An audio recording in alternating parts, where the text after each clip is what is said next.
Um, Tama po kayo, no? Mismo po ang palasyo ay nagbigay ng pahayag na iimbestigahan ang prime water. Para po sa Water for All refund movement at United Filipino Consumers and Commuters, ito po ay wini-welcome po natin yung hakbang ng Pangulo, partikular sa usapin na ito. At sa katunayan po, kung mamarapati nyo, meron pong akong dalang listahan na kung saan ito po yung mga pangunahing binabanggit na mga water districts na nagpaabot ng pre-termination. Ano po, yung intensyon na gusto na pong i-terminate yung kontrata sa ilalim po ng joint venture ng mga water districts. Ano po, ito po yung nakakalat sa buong bansa. Hindi lamang po dito sa malapit sa bahagi ng Angat Dam o nitong Ipo Dam na lugar. Ano po? Sa katunayan, doon sa binabanggit kanina ni Yusek, alam niyo po, hindi kayo makakapagsaing kung wala hong tubig. At dahil dyan sa tubig na yan, sa kasalukuyan, ang balita nga namin, maraming mga kababayan natin ang nasisira yung tiyan. Ano po? Dahil hindi po maayos yung pagkumpuni ng serbisyo. Hindi mo pwedeng ipangsaing. Ano po? So, ito po yung initial na maaari po ito madagdagan. Ano po?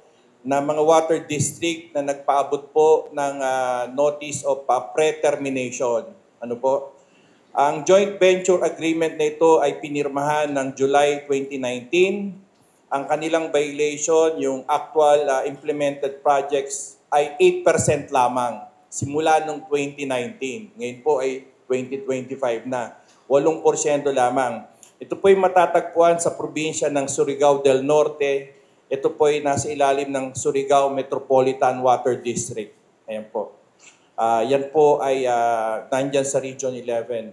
Sa Region 10 naman, ang Metro Osamis Water District, nasa Misamis Oriental po, Occidental ito, ano po, sa ilalim din ng joint venture ng Prime Water. Ang kanilang kasunduan ay nilagdaan yung joint venture noong December 2016.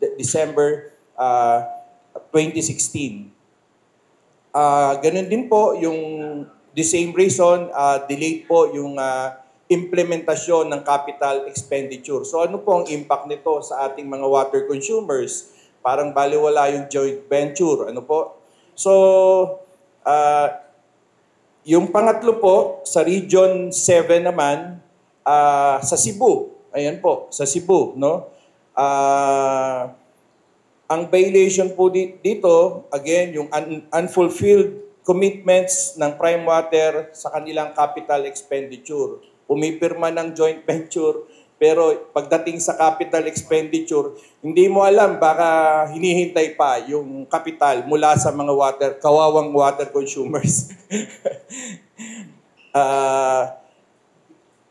Sa lugar po ito ng Pinamungahan Water District sa Cebu, sa Region 7. Sa Region 5 naman po, nariyan po ang probinsya ng Camarines Norte, Water District.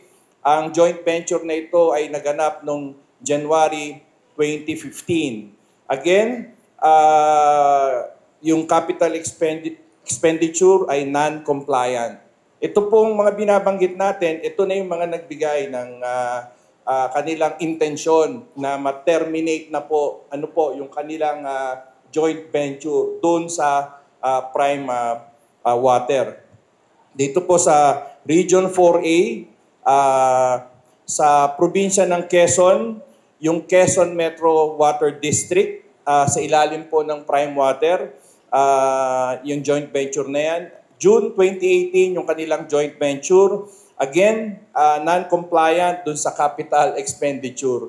Dito ka lang makakakita ng isang kapitalista na nais pumasok sa isang joint venture na kinakapos yung capital niya mismo. Again, kanino niya gusto itong kunin? Sa mga kawawang mga water consumers. Ano po? Sa Laguna naman po, sa probinsya ng Laguna, nariyan po yung Santa Cruz Water District. Ayan po, the same reason, ano po, yung sinasabing pre-termination ng kanilang joint venture, ano po, itong Cavite, sa ilalim naman, napakarami pong tao dito. Ito po yung Dasmariñas Water District. May joint venture dito po sa Prime Water. Nangyari ito noong October 2019 at ganun din po, capital expenditure pa rin. Ano po, yung naging problema, non-compliant. Ano po? Dito naman po sa Region 3. Ayan po. Sa probinsya po ng Bulacan, ang mismong Kapitolyo, yung Malolos, ano po, water district ay talagang namumblema po yung ating mga kababayan dyan. Again, failure to implement the service obligations. Kung ano yung nakalagay doon sa joint venture, ano po, ang kanilang JV ay pinirmahan noong June 2018. Ayan po. Kasama rin, siyempre rito, isa sa pinakamalaking lugar sa probinsya ng Bulacan, ang San Jose del Monte. Ano po? Ganun din po ang usapin dyan, no? Yung non-compliance doon sa mga, isa sa mga binabanggit, yung non-revenue waters, no? At yung ibang mga projects, yung mga phase 2 project nila ay hindi pa rin po naisasagawa. At isa po yan sa pinakamainit na lugar ngayon na lumabas na po sa mga balita yung mga water consumers at sinasabi nila talaga even an 88 years old na senior citizen ay talagang nagmamakaawa na sana ay maging maayos ano po yung serbisyo sa tubig. At panghuli po sa Pangasinan sa Region 1. Ayan po, sa Region 1 ang Urdaneta City Water District ay napirmahan po ang joint venture with the Prime Water noong October 2019. Ayan po. Ang dahilan ng notice of termination na kanilang isinumite ay yung failure to meet yung key performance indicators, no? Yan. So ito po yung tingin kong mga initial pa lamang sa dami po ng mga water privatization, joint venture na ginap. Palagay ko po baka madagdagan pa po ang listahan na ito. Ano po? Dahil marami po talagang mga lugar sa buong bansa ang umaaray. Ano po? Sabi nga po, di baling-balang kuryente, ang tubig po ay napakahalaga para mabuhay tayong mga Pilipino. Ano po? Ayan, sana naman itong paid ad na ito ay hindi ho galing dun sa binayad ng mga water consumers. Walang tubig pero nagbabayad sila ng 300. Opo. Ayan. Naglabas po sila, May 2 yata nila yung nilabas to. Ano po? Itong pahayag na ito. Itong... RJ. Yes, sir. Di sa mga binanggit mo, pare-pareho ba ang naging problema? Nung nagkaroon ng joint venture, the day after na mapirmahan ng joint venture agreement, itinaas ang singil sa tubig? Automatic po yun. Dahil alam nyo naman po ang motibasyon ng mga joint venture, siyempre yung pagbawi agad ng investment. No?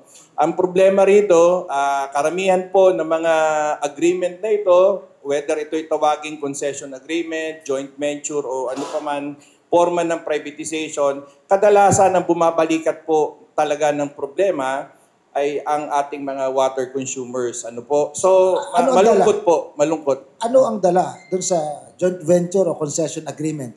Anong ambag ng Prime Water o ng Pamilya Villar? Yun po yung isa sa mga dapat na imbestigahan ng malalim. Ano? Paano nakapasok ang mga joint venture na ito? Kaninong panahon? Ano po? At bakit ito itinulak? Ang basic services na ito na napaka-vital, napaka-importante po sa atin. Ano? Kaya katulad ng mga naganap, kita nyo naman, may pattern naman po ang mga water privatization sa buong bansa. Lugi talaga ang mga water consumers. This is not a political issue. In fact, this is a human right, basic human right issue, ano. So, yung mga binanggit mong yan, na nagkaroon ng agreement sa Prime Water, ni isang pulgada ba ng tubo, may idinagdag sila? O yung mga existing na lamang na facilities ng government-owned water district ang tinake over at humati na lamang sa kita? kadalasan po ng water privatization, ang mga dating tubo na ay yan din naman ang ginagamit. Ano? So, pinahihinog nila yung sitwasyon kung kailan lang sila maglalagak ng kanilang kapital. Ano? So, tama po kayo, sir, doon sa inyong binabanggit. No? At ang water privatization talaga, dapat po dibdiban na tignan ng kasalukuyang administrasyon. Kaya wini-welcome natin po ang positibong hakbang na ito. In fact, dapat lahat po balikan yung mga kontrata, tignan. At may mga sinasabi at may mga naririnig pa, tulad halimbawa dito sa San Jose del Monte, yung isang yung gobernador nila at yung kanilang vice governor nagpahayag na parang yung kontrata ay hindi binibigay sa kanila o hindi pinapakita. No, merong tinatawag na confidentiality dun sa mga agreement. Samantalang ang tubig po ay public interest at mismo po ang Supreme Court na nagsasabi, ano po 'yan? Gobyerno talaga, ano po, pinagkatiwala lang sa kanila sa isang maikling panahon, no? Yung mga kontrata na yan na dapat 24 yung oras yung supply, abot kaya yung halaga, at hindi po negosyo ang dapat na maging primary yung kanilang primordial intention. Ano? Puro prime, ha? Yung may binabanggit ka kaninang porsyento, 8%, ano yun? Yung nabanggit po nating 8%, ito po yung sa Surigao del Norte, Region 11, Surigao Metropolitan Water District. Yung kanilang sinasabi ay 8% lamang. Ano po, yung kanilang na-execute mula po dun sa kontrata. Nagsimula sila July 2019, yung kanilang joint venture. Ano po? In fact, kami po sa Water for All at UFCC, kahit dito po sa Metropolitan Manila, meron tayong sad experience tungkol sa mga kontrata na yan. Di po